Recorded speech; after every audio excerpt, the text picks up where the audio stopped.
Bismillah ar-Rahman ar-Rahim. Chers étudiants, nous continuons avec le cours de terminologie médicale et nous allons voir au cours de ce cours la méthodologie de traduction terminologique médicale.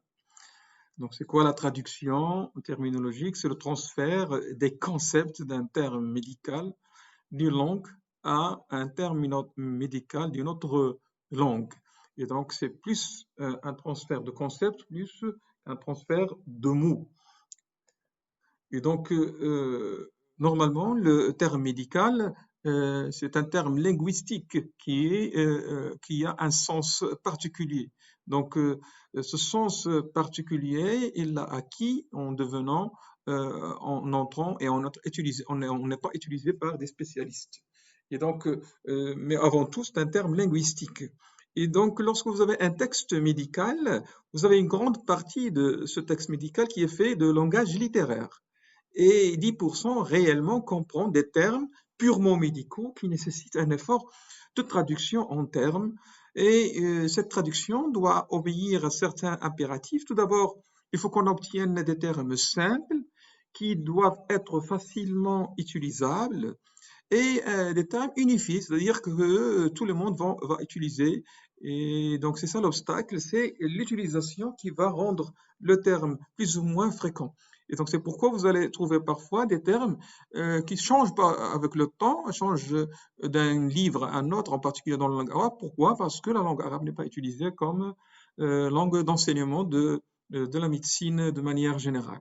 Et donc, cette langue, ces termes-là, ces termes, une fois pour les transférer, il faut qu'ils répondent aux règles structurales de la langue arabe, en sachant que notre langue arabe, c'est une langue qui est dérivationnelle.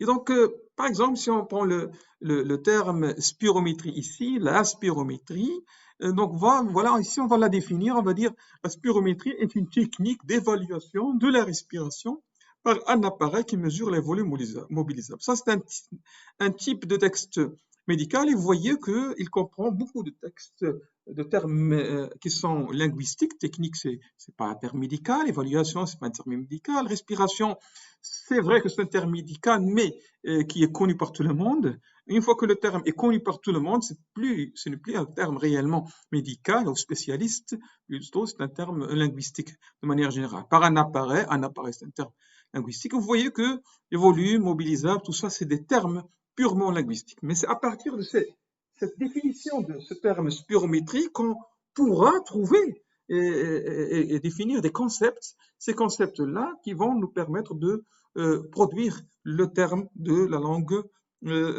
qui nous concerne, qui est la langue arabe. Et donc, le moyen le plus simple, c'est qu'il y a un effort déjà utilisé et déjà fait concernant la traduction des termes médicaux français.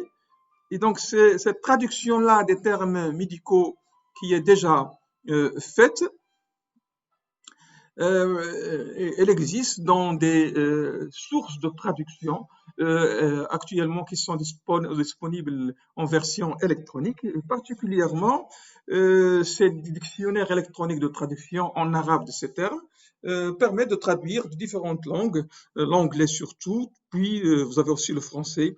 Donc, cette traduction-là, ces termes obtenus, ce sont soit des termes qui ont obéi aux règles de dérivation arabe, et vous allez trouver aussi des termes qui n'ont pas été vraiment traduits dans le sens de dérivation arabe. C'est plus une définition en arabe que vraiment la traduction.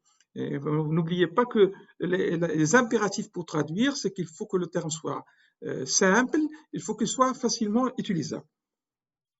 Et donc, ces sources de traduction disponibles permettent de trouver directement la traduction et qui obéit généralement, comme j'ai dit, aux règles structurales de la langue arabe, qui est une langue dérivationnelle. Donc, je vais vous parler d'une source qui est reconnue au plan international, qui est Al-Mu'jam At-Tibbi Al-Muwahhad. Donc, ce dictionnaire médical unifié, c'est un dictionnaire qui est édité par l'Organisation mondiale de la santé et qui permet de traduire dans les deux sens, anglais-arabe ou arabe-anglais, aussi français-arabe ou arabe-français. Donc voilà, le site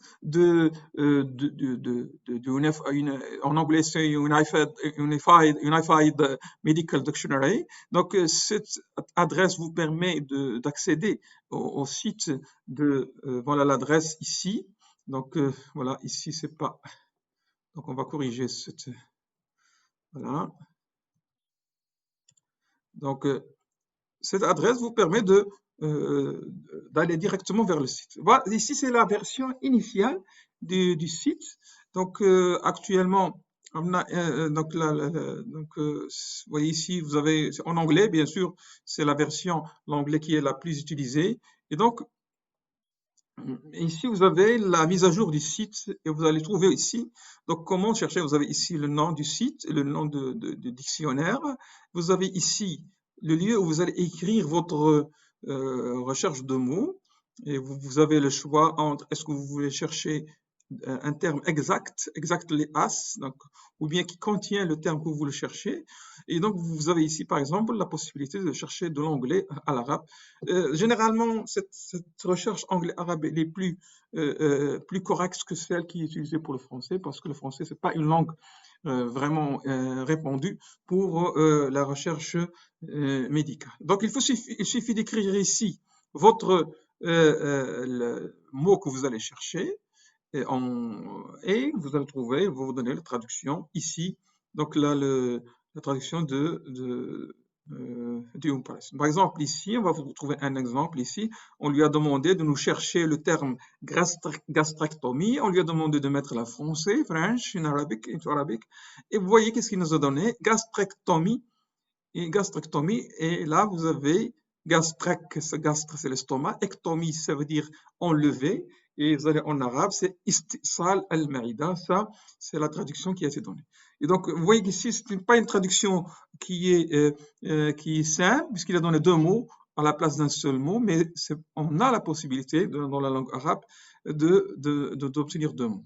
Bien sûr, c'est pas un gros problème, puisque c'est l'objectif, puisque, comme j'ai dit, 10% du texte médical, c'est plus un texte linguistique. Et donc, l'important, c'est qu'on ait un texte lisible et compréhensible. L'intérêt d'avoir un mot simplifié, c'est de pouvoir l'utiliser dans la pratique courante chez les médecins et chez les étudiants en médecine. Donc, on a fini avec cette partie concernant les sources électroniques de traduction de termes médicaux français et particulièrement le dictionnaire médical unifié de l'Organisation mondiale de la santé.